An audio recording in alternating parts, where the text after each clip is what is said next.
హరి ఓం. ఆరో సూర్య శ్రోతలందరికీ స్వాగతం అండి. మనం గణపతి ముని విరచిత ఉమా సహస్రం చెప్పుకుంటున్నాము. అందులో పంచమ స్తబకంలో చెప్పుకుంటున్నాం.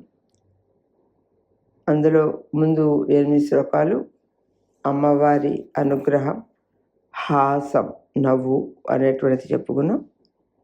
ఇప్పుడు ఈ 9వ శ్లోకం నుంచి స్తబకం చివరి వరకు కవి పరిణయ కళ్యాణ వార్తలను వర్ణిస్తున్నారట.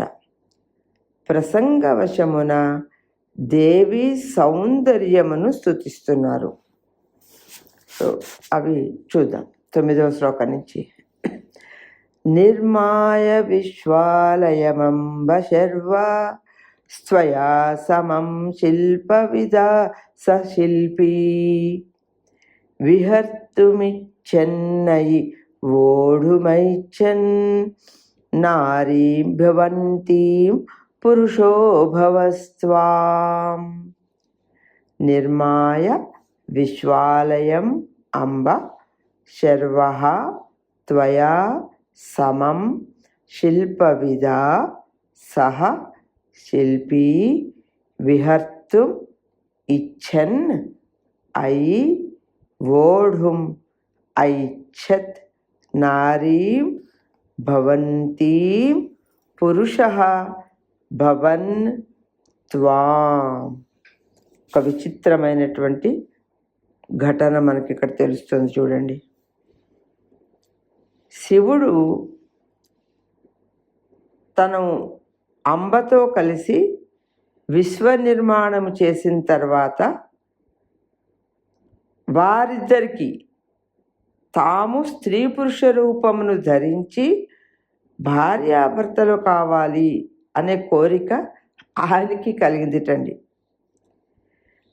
ఓకే. విశ్వాన్ని నిర్మించాలి అనేటువంటి కోరిక జగత్తుకు తల్లిదండ్రులు అగుటకు మూలమైనటువంటి దాంపత్య భావముగా పరిణమించింది అని భావం. ఇక్కడ ముందుగా మనం గణపతి ముని వారి కల్పనకు, వారి తన్మయతకు, వారి యొక్క స్థాయికి మనం సాష్టాంగ నమస్కారం చేయాలండి. ముందంతా కూడా మనం చెప్పుకున్నాం,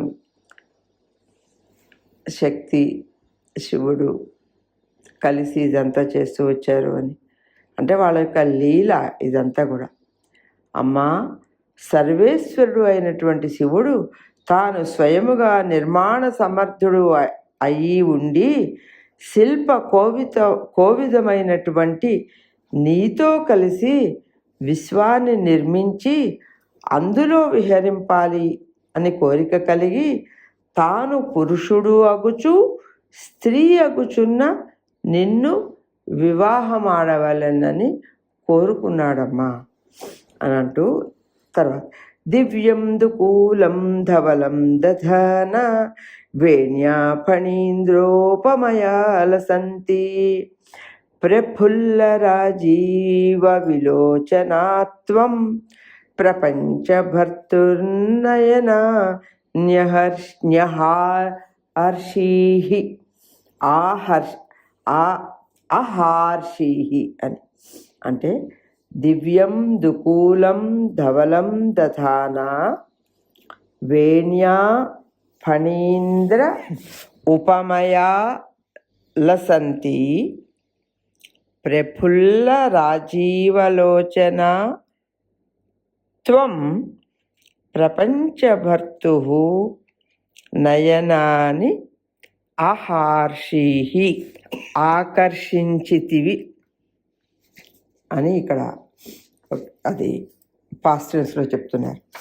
అమ్మా, దివ్యమైన తెల్లని చీరను ధరించి సర్పరాజ సదృశమైనటువంటి జడతో అలరారుచు వికచకముల వంటి కన్నులతో ఒప్పుచున్న నువ్వు విశ్వేశ్వరుడైన శివుని నేత్రములను ఆకర్షించితివి.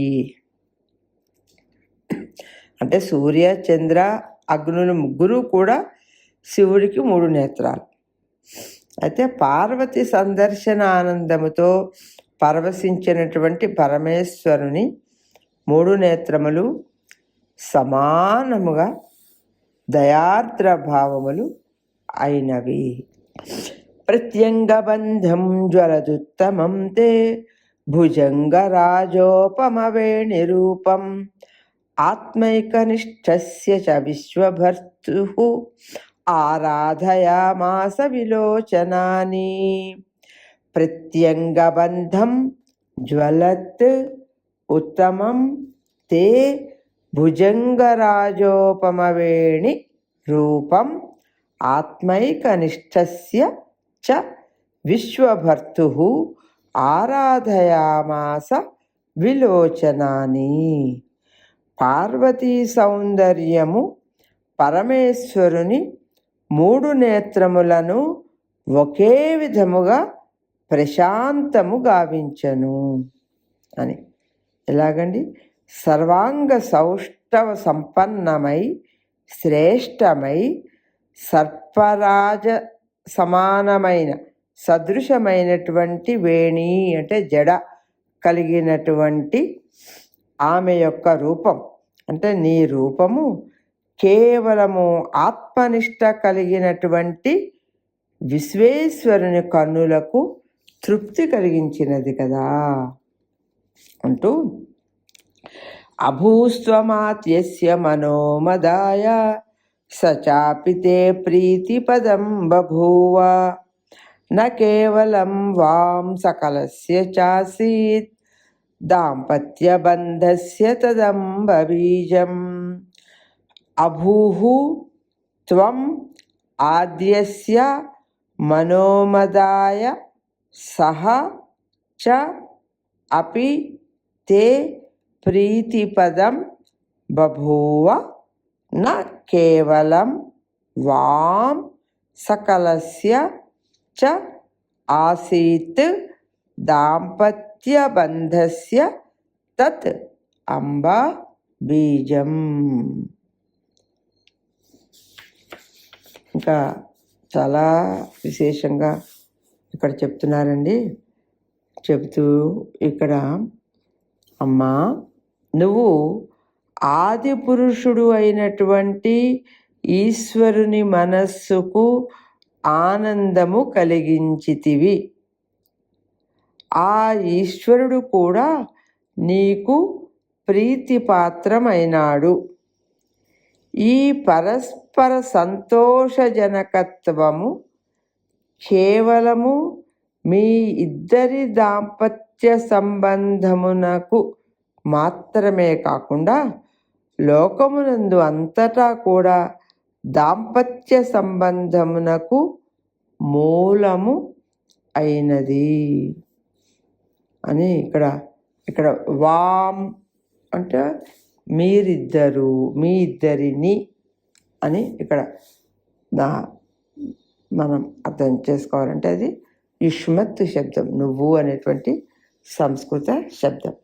పార్వతీ పరమేశ్వరుల పరస్పర ప్రేమ బంధము మొదట వారిద్దరి దాంపత్యమునకు కారణమై పిమ్మట వారి దాంపత్య ఫలితమైనటువంటి ప్రపంచ రూప సంతానము వలన కలిగినటువంటి సమస్త స్త్రీ పురుష దాంపత్యమునకు కారణము అయినది అని భావం. తవాతికాంత నయనాంత వృత్తి హాసః పురారేశ్చ నవేందుహారి ఉభౌ వివాహోత్సవ పూర్వరంగం నిర్వర్తయామాస తురాదిరా రామే ఆది రామే అని. అంటే ఇక్కడ ఆదిదేవి అని మామూలుగా రామ అన్నదానికి అర్థం ఏంటంటే ఆనందం కలిగింపచేసేటువంటిది అని ఆ శబ్దానికి అర్థం. తవ అతికాంత నయనాంత వృత్తి హాసః పురారేహే చ నవేందుహారి ఉభౌ వివాహోత్సవ పూర్వరంగం నిర్వర్తయామాసతు ఆదిరామే అని సంబోధన. అంటే ఆదిదేవి భగవతి మిక్కుల అందమైనటువంటి నీ అపాంగ వీక్షణ విలాసం, మొత్తం శరీరం అంతటి యొక్క అంగాల యొక్క దర్శనము వలన వాటి యొక్క విలాసము బాలచంద్ర సుందరమైన పరమేశ్వరుని దరహాసము రెండూ కలిసి మీ వివాహమునకు పూర్వరంగమును ఏర్పరిచినవి. అది అసలు వివాహం చేసుకోవాలి అని అనిపించటానికి కారణం ఇక్కడ చెప్తున్నారు. పూర్వరంగం అంటే ఏదో నాటకానికి మొదట చేయు నాంది పాఠము మొదలైనది. అంటే ప్రథమ ప్రయోగము వలన పార్వతీ పరమేశ్వర పరిణయము నాటకము వంటిది అని చెబుతూ, ఇంకా ఇందులో కొంచెం భాష తెలిసిన వాళ్ళ కోసం మనకి నాయన గారు చెప్పింది, స్త్రీలింగ వాచకమైనటువంటి నయనాంత వృత్తి అనే పదం వలన పుల్లింగ వాచకమైనటువంటి హాస అనే పదం వలన నటీనటుల పూర్వరంగము చేయుచున్నారు అని మనం ఇక్కడ అర్థం చేసుకోవాలి. అదే కదండి, శివ శివ రెండు ఉన్నాయి. అదే శబ్దం. స్త్రీలింగంలో అయితే శివ అంటే ఆమె, శివ అంటే ఆయన. దాతుం ప్రభు సాంత్వయితుం సమర్థః కర్తుం క్షమస్తర్జయితుం చ శక్తః సంరక్షతాన్ మాం తవ సర్వవంద్యే కరస్సుషారాంశు భృతా గృహీతః. దాతుం ప్రభుః సాంత్వయితుం సమర్థః కర్తుం క్షమః తర్జయితుం చ శక్తః సంరక్షతాత్ మాం తవ సర్వవంద్యే కరః తుషారాంశుభృతా గృహీతః. జగద్వంద్య జనని భక్తుల కోరికలను తీర్స్తూ వాళ్ళ అభీష్టమును ఇవ్వడానికి, భక్తులను ఓదార్చడానికి, మనకి సాంత్వయితం అన్నాం కదండి, దేనినైనా భేదముతో కూడా సాధించుటకు, అంటే మన సామధాన భేదాలు ఉంటాయి కదండి, అటువంటిది అనే అర్థంలో చెప్తున్నారు ఇక్కడ. భేదంతో కూడా సాధించుటకు, భయపెట్టుటకు సమర్థమైనటువంటి చంద్రధరుడు అయినటువంటి శివునిచే గ్రహించబడినటువంటి నీ దక్షిణ హస్తము నన్ను రక్షించుగాక. అంటే అర్థమేంటి, ఏమర్థమవుతుందండి? దేవీ దక్షిణ హస్తము సామదాన భేద దండోపాయ సమర్థము, అన్ని ఉపాయాలకు సమర్థమైనటువంటి హస్తము అని ఇక్కడ మనం తెలుసుకోవాలి. స్పృష్టం న శక్యా పరమే పరైస్త్వం సచాన్యయా చింతయితుం న శక్యః త్వమేవ సర్వస్య స ఏవ తేంబ దాంపత్యమేవం యువయోస్తు సత్యం. స్పృష్టం న శక్యా పరమే సంబోధనం పరైః త్వం సహ చ అన్యయా చింతయితుం న శక్యః త్వం ఏవ సర్వస్య, ఇక్కడ సాకాది సర్వస్య సహ ఏవ తే అంబ దాంపత్యం ఏవం యువయోః తు సత్యం. సర్వశ్రేష్టమైనటువంటి అమ్మా, శివుని కంటే వేరైన వారు నిన్ను స్పృశింపజాలరు. అట్లే అన్య స్త్రీ శివుని అసలు తలచటం కూడా చేయలేదు. శివునకు నీవు తప్ప మరెవరూ లేరు, నీకు శివుడు తప్ప మరెవరూ లేరు. అందువలన మీ దాంపత్యము మాత్రమే సత్యమైనది. అంటే శివశక్తులది అవినాభావ సంబంధము కనుక అవికారి అయిన వారి దాంపత్యము శాశ్వతమైనది అని ఇక్కడ అర్థము. ఇక్కడ శర్వస్య మనకి సంస్కృత ప్రొనౌన్సియేషన్ కోసం చెప్తున్నాను. అంటే ఇక్కడ శర్వుడు అంటే శివుడు అని అర్థం. ఇక్కడ శకారం చెప్పాలి, సా కాదు. సా అంటే సర్వ అంటే అంతటా, సర్వ అంటే అన్నీ, అంతటా ఉన్నవాడు అనేటువంటి అర్థం వస్తుంది. నిజాద్వతం సేందుతైందుమన్యం ఉత్పాద్యతే శంభురదాద్వతం సం మూర్తామివాసౌ శుభగాత్రిరాత్రిం ప్రాప్య త్వదీయాం కబరీం చకాసే. నిజాత్ వతం సేందుతః ఇందుం అన్యం ఉత్పాద్య తే శంభుః అదాత్ వతంసం మూర్తాం ఇవ అసౌ శుభగాత్రి రాత్రిం ప్రాప్య త్వదీయాం కబరీం చకాసే. కబరీం అంటే కేశపాశాలు, ఆమె యొక్క కేశపాశాలు అవి అవి అవి చీకటిలాగా ఉన్నాయి అని చెప్పడం కోసం చెప్తున్నారు. మంగళాంగి మాత శివుడు తన శిరోభూషణమైన చంద్రుని నుండి మరి ఒక చంద్రుని సృష్టించి వానిని నీకు శిరోభూషణముగా ఇచ్చినాడు. ఆ చంద్రుడు మూర్తిమంతమైనటువంటి రాత్రి వలె నల్లగా ఉన్న నీ కేశమును ప్రకాశించినాడు. అంటే మనకి ఎలాగండి, అది ఎలా సాధ్యమండి అంటే ఇక్కడ మనకి చెప్తున్నారు. అంటే ఈ వివాహం చేసుకున్నప్పుడు వరుడు అయినటువంటి శివుడు వధువు అయినటువంటి పార్వతికి శిరోభూషణమును తన భూషణము నుండి సృష్టించి ఇచ్చాడు అని భావం. మామూలుగా వరుడు వధువుకి ఇవ్వడం అనేది ఒకటి ఉంటుంది కదండి, అది కూడా కవి మనకి ఇక్కడ జోడించి చెప్తున్నారు.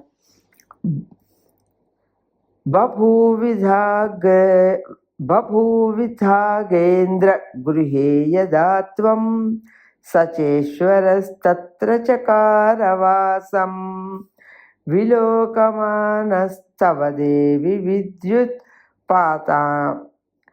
పాంచాలికాయాః కమనీయ భావం.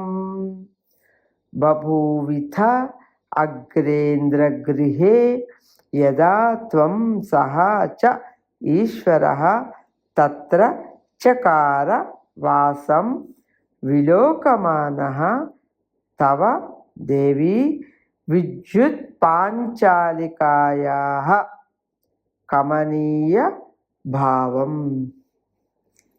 దేవి, నీవు నీ తండ్రి అయినటువంటి హిమాలయమున ఉన్నప్పుడు పరమేశ్వరుడు కూడా అక్కడ విద్యున్మయమైన బొమ్మవలే వెలుగుచున్న నీ సౌందర్యమును దర్శించుచూ నివసించి ఉన్నాడు అని ఇక్కడ మనకి ఇందులో చెప్తున్నారు. అగ ఇంద్రగృహే అంటే అగ అంటే పర్వతం, పర్వతరాజు అయినటువంటి హిమవంతుని గృహములో. బభూవిత అంటే ఉంటివో అంటే అప్పుడు, నువ్వప్పుడు ఉన్నప్పుడు. పాంచాలిక అంటే బొమ్మలాగా ఉండి అని చెప్తున్నారు. సిద్ధం సవాం సాధయితుం ప్రవృత్తో యోగం ప్రదగ్ధో మతనశ్చ కల్పే వశీతి కీర్తిం గిరిశస్య భర్తుం తుభ్యం త్వపన్నేతి యశశ్చ కర్తుం. సిద్ధం సహ వాం సాధయితుం ప్రవృత్తః యోగః ఇక్కడ యోగం ప్రదగ్ధః మదనః చ కల్పే వశీ ఇతి కీర్తిం గిరిశస్య భర్తుం తుభ్యం అపర్ణా. తుభ్యం తర్వాత తు అపర్ణ ఇది యశః చ కర్తుం. మా ప్రసిద్ధుడు అయినటువంటి ఆ మన్మధుడు మీ ఇద్దరకు నిత్య సిద్ధమైనటువంటి దాంపత్య సంబంధమును సాధించుటకు పూనుకొని భస్మీభూతుడై శివునకు జితేంద్రియుడు అను కీర్తిని, నీకు అపర్ణ అను కీర్తిని కలిగించుటకు సమర్థుడు అయిను. అంటే ఆమె అక్కడ ఆ తపస్సు చేస్తూ ఆమె అక్కడ ఆకులను మాత్రమే తింటూ ఉన్నటువంటిది కనుక ఆమె అపర్ణ అని అయినది అని ఆమె అంటే తపస్సు చేసేటప్పుడు భక్షణము సైతము విడిచిపెట్టినటువంటిది. అంటే ఆ పర్ణ ఆకుల్ని మాత్రమే ఆమె తీసుకునేది, విశేషమైనవి భోజనం ఆమె చేసేది కాదు. అందుకని ఆమె అపర్ణ అని. తర్వాత ఈ కాళిదాసు రాసినటువంటి కుమార సంభవంలోది వీరు ఇక్కడ మనకి ప్రస్తావనలో మనకి చూపిస్తున్నారు. అందులో ఈ వర్ణన ఉంది సుమా అని. ఎందుకంటే అక్కడ భస్మీభూతుడైనటువంటి అంటే ఈ మైథాలజీలో మనకి చాలా చాలా కలయికలు వస్తున్నాయి కదండి. ఈ కథ ఓకే కుమార సంభవంలో కాళిదాసు కూడా ఎత్తుకున్నారు కనుక ఇక్కడ మనకి గణపతి ముని దాని గురించి కూడా మనం ప్రస్తావించారు. ఆయనేమో భస్మీభూతుడయ్యి మళ్ళీ అంటే ఆయన భస్మీభూతుడిని చేసినటువంటి జితేంద్రియుడు అనేటువంటి కీర్తిని ఆయన సంపాదించుకున్నాడు. అలాగే నీకు అపర్ణ అనేటువంటి కీర్తి కలిగింది అనే అక్కడ అనేటువంటిది ఇక్కడ విశేషంగా మనకి తెలియచేస్తూ ఉన్నారు. మీ ఇద్దరుకు నిత్య సిద్ధమైన దాంపత్య సంబంధం సాధించుటకు పూనుకుని భస్మీభూతుడు అయినటువంటి ఆయన మన్మధుడు ఆయన బతికించాడు కదండి. ఇది అందుకని జితేంద్రుడు ఆయన మూడో కన్ను తెరిచినందువల్ల ఆయన భస్మం చేసేసాడు అని. తర్వాత రతీదేవి అడిగితే మళ్ళీ బతికించాడు అని. అంటే కనుక ఈయన జితేంద్రియుడు అంటే ఇంద్రియములను జయించినవాడు అని చెప్పడంలో ఇక్కడ ఒక మనకి విశేషంగా మనకు తెలియచేస్తూ ఉన్నారు. ఇక్కడికి 18 శ్లోకాలు చెప్పుకున్నాం. తర్వాత ముందుకు వెళ్దాం. ఇక్కడితో ఆపుదాం. ఎందుకని ఈ కథని అర్థం చేసుకుని మనం ముందుకి వెళ్దాం. స్వస్తి. ఓం నమో భగవతే శ్రీ అరవిందాయ. ఓం తత్సత్. అర్థం చేసుకుందాం, ఆచరిద్దాం.